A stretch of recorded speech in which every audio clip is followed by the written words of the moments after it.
আসসালামু আলাইকুম। আজকে আমি এই টিউটোরিয়ালে দেখাবো কিভাবে আপনি এরকম modern monogram logo design create করতে পারবেন অ্যাডোবি ইলিস্ট্রেটরের মাধ্যমে খুবই সহজে। তো চলুন দেরি না করে শুরু করা যাক।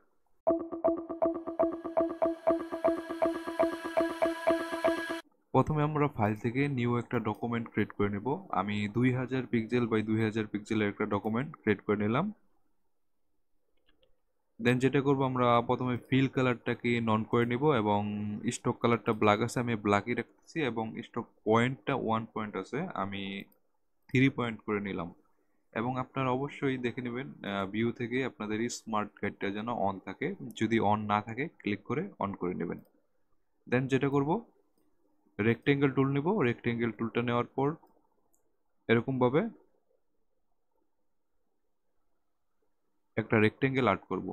দেন সিলেকশন টুল নেব। সিলেকশন টুলটা নেওয়ার পর অল্ট প্রেস করে এরকমভাবে ড্র্যাগ করে সমানভাবে এরকমভাবে ইন্টারসেক্ট হয় এরকমভাবে কপি করে নেব রেক্টেঙ্গেলটাকে।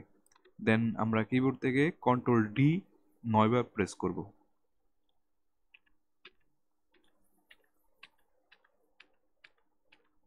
ওকে, এখন অল সিলেক্ট করব। অল সিলেক্ট করে রাইট ক্লিক করে গ্রুপ করে নিব এবং এটাকে হরিজন্টাল অ্যালাইন সেন্টার এবং ভার্টিক্যাল অ্যালাইন সেন্টার করে নিব। দেন আবার রাইট ক্লিক করব। রাইট ক্লিক করে ট্রান্সফর্ম থেকে রোটেটে যাব। রোটেট থেকে জাস্ট 30 ডিগ্রি অ্যাঙ্গেলে এটাকে ওকে করে দেব এবং আবার রাইট ক্লিক করব। এবার রাইট ক্লিক করে ট্রান্সফর্ম থেকে এবার রিফ্লেক্টে যাব। রিফ্লেক্টে যাওয়ার পর ভার্টিক্যাল 90 ডিগ্রি অ্যাঙ্গেলে এটাকে কপি কপি করে নিব। এখন যেটা করব, আমরা আহ, এই দুইটাকে একটু বড় করে নিচ্ছি।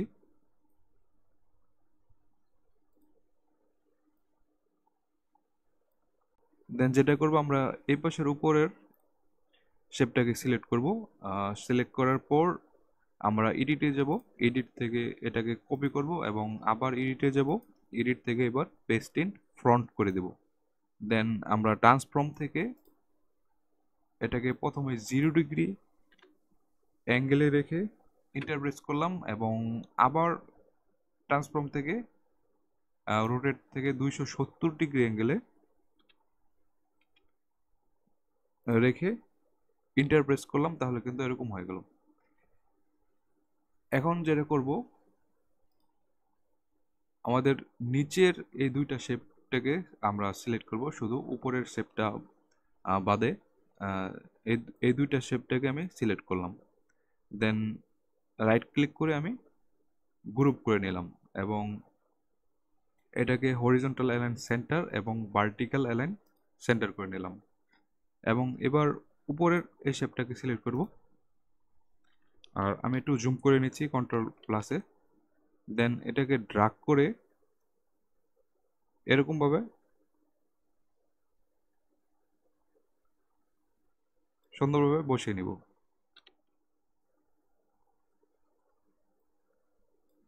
বসে নেওয়ার পর আমরা এটাকে জাস্ট হরিজন্টাল অ্যালাইন সেন্টার করে নেব, শুধু হরিজন্টাল অ্যালাইন সেন্টার। এখন আমি একটু জুম আউট করে নিচ্ছি, কন্ট্রোল মাইনাসে জুম আউট করে নিলাম। এখন যেটা করব, অল সিলেক্ট করব। অল সিলেক্ট করে নেওয়ার পর আমরা শেপ বিল্ডার টুলে যাব।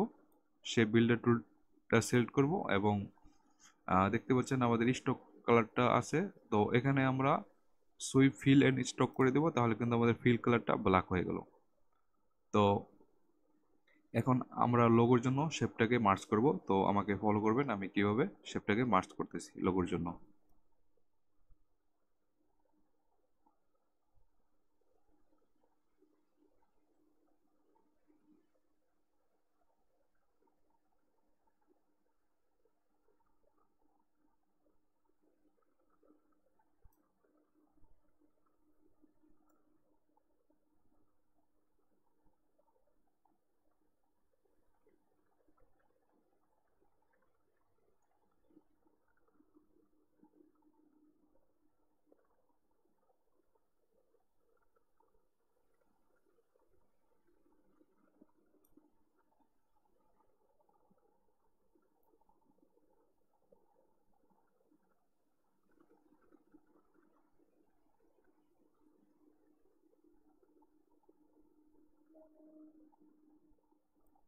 তো ওকে, আমাদের কাজ মোটামুটি শেষ। এখন যেটা করব আমরা ম্যাজিক ওয়ান টুলটা নিয়ে আমাদের লোগোর যে কোনো একটা শেপে ক্লিক করব, তাহলে শুধু আমাদের লোগোগুলো সিলেক্ট হয়ে গেল। এবং এবার এডিট থেকে আমরা লোগোটাকে জাস্ট কাট করে নিলাম এবং সিলেকশন টুল দিয়ে অল সিলেক্ট করে নিলাম।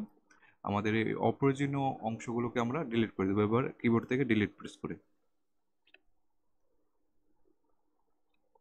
এখন আমরা এডিট থেকে পেস্ট ইন ফ্রন্ট এই অপশনটিতে ক্লিক করব, তাহলে কিন্তু আমাদের লোগোটা এসে পড়লো। এবং লোগো অল অল সিলেক্ট থাকা অবস্থায় আমরা রাইট ক্লিক করে লোগোটাকে গ্রুপ করে নিলাম এবং এটাকে হরিজন্টাল অ্যালাইন সেন্টার এবং ভার্টিক্যাল অ্যালাইন সেন্টার করে নিলাম। এবং দেখতে পাচ্ছেন যে আমাদের স্টক কালারটা রয়ে গেছে, তো স্টক কালারটাকে আমরা নন করে দিলাম এই লোগোর জন্য।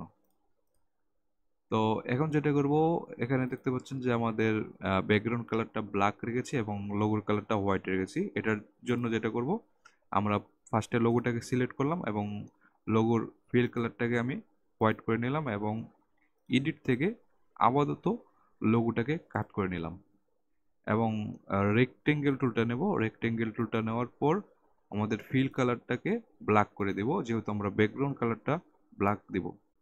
তারপর আমরা মাউসের লেফট বাটনে ক্লিক করব এবং দেখতে পারবেন যে এরকম একটা অপশন আসবে। তো আমাদের ডকুমেন্টের সাইজ অনুযায়ী